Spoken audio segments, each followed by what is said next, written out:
Revelation 8, New American Standard Version. When the Lamb broke the seventh seal, there was silence in heaven for about a half an hour. And when I saw 7 angels who stand before God, and 7 trumpets were given to them.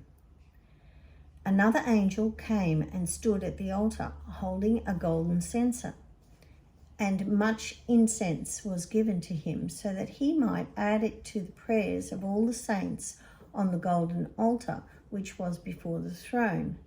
And the smoke of the incense ascended from the angel's hand with the prayers of the saints before God. Then the angel took the censer and filled it with the fire of the altar and hurled it to the earth. And there were peals of thunder and sounds and flashes of lightning and an earthquake. And the 7 angels who had the 7 trumpets prepared themselves to sound them. The first sounded, and there was hail and fire mixed with blood, and it was hurled to the earth. And a third of the earth was burned up, and a third of the trees were burned up, and all the green grass was burned up.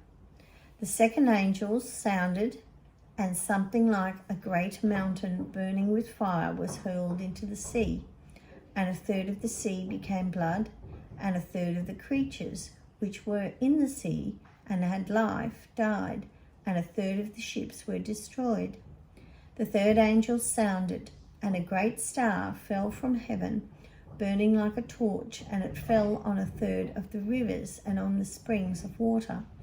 The star is named Wormwood, and a third of the waters became wormwood, and many people died from the waters because they were made bitter. The fourth angel sounded, and a third of the sun, and a third of the moon, and a third of the stars were struck, so that a third of them would be darkened, and the day would not shine for a third of it, and the night in the same way. Then I looked, and I heard an eagle flying in mid-heaven, saying with a loud voice, "Woe, woe, woe to those who live on earth, because of the remaining blasts of the trumpet of the 3 angels who are about to sound."